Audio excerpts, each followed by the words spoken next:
Hi guys, for today's video gagawa tayo ng sinabawang mais. So ayan, kuhaan na natin yung mais. So nagsihil kasi, paggabi na kasi dito nagsisale yung mais. I mean, hindi walang mais, kundi yung mga kilay like 20, apat na tumpok. So ayan, nabili ko yung mais na yan. So 20, apat na tumpok together with ano pa ba yan, mga sibuyas. So ayan, so magligpit muna tayo. Yan, ituloy natin yung paggadgad ng mais. So kumuha na rin pala ako ng sili para ilagay po dyan. So maulan pa rin ngayon, so mamimitas tayo ng dahon ng sili para ilagay natin dun sa ating sinabawan. So ayan, luckily meron kami mini garden dyan sa likod, pero hindi kami gaanong makapagtanim dahil laging may baboy ramo dyan sa likod. So masisira lang din yung mga pananim namin. So ayan lang yung meron dyan, but actually hindi ko yan tinanim, naabutan ko na lang yan dyan. Tinanim pa yan ng mga dati pang sigurong mga driver dito. So ayan, mamitas lang tayo. So ayan, may bunga na nga siya. So ang saya makita may bunga na yung mga sili, no?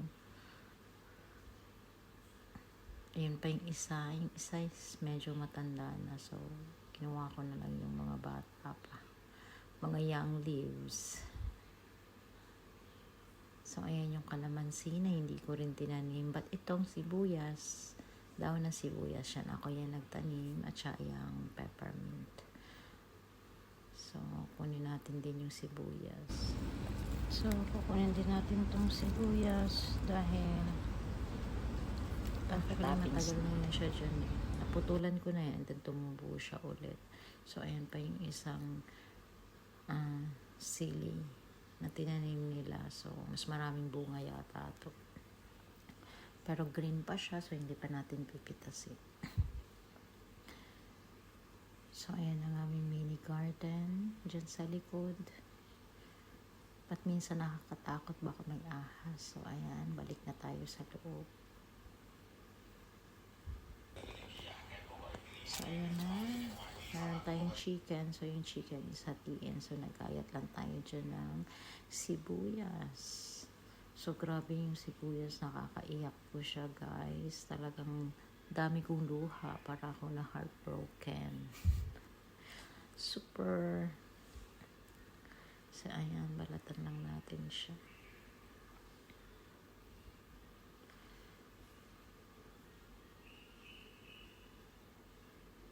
So dito nga pala is kanya-kanya kaming luto. So yung Indonesian kong kasama, si Tari, nakapagluto na siya, and kung napansin niyo sa likuran ko, kumakain na siya. So ako ngayon palang magluluto kasi dahil sabi ko sabaw yung lulutuin, kaya ayan, para mas mainit, mas masarap kainin. Pero super makakaiyak tong sibuyas na to guys. Ang dami kong naluha,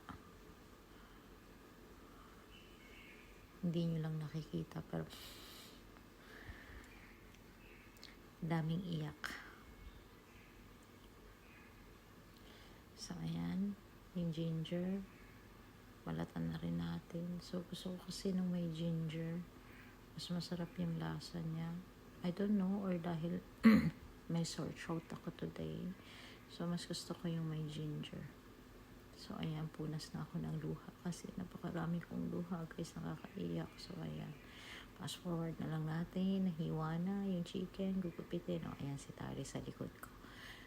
Hinati ko lang yung chicken para bukas naman. And then yan yung sibuyas, start na tayo mag gisa.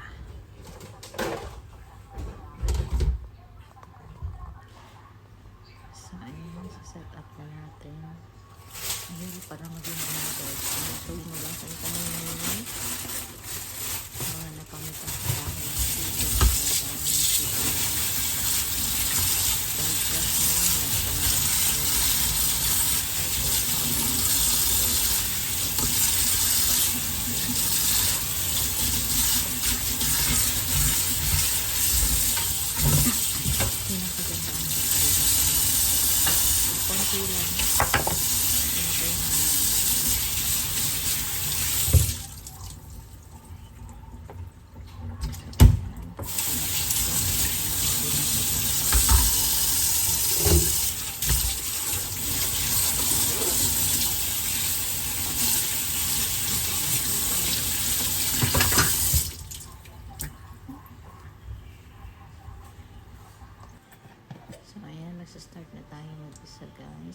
Lagay tayo ng mantika.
So, ayan.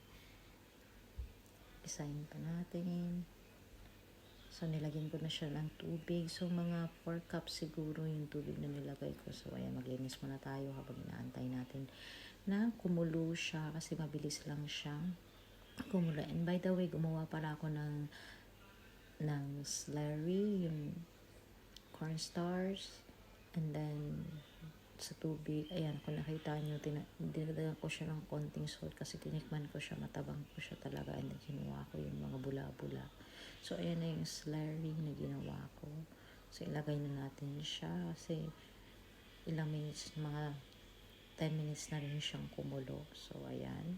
And then, ilalagay ko na rin yung gulay. So, halu-haluin lang natin. So, actually, hindi siya ganun kalapot, pero okay lang naman yung texture niya.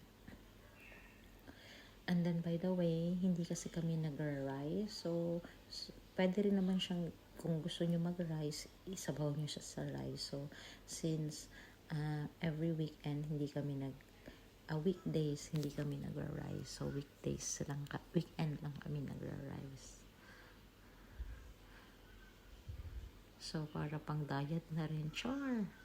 So, ayan, ilagay na natin yung egg for last, and then, turn off na natin siya. And then, ready to serve na po. So, bagay po siya sa malamig na panahon. So, masarap po siya, guys. If gusto niyo po, i-try niyo po yung ganitong luto. Madali lang po. Yummy, para kayong may tinolang mais at konting manok. Thank you for watching guys. Hanggang sa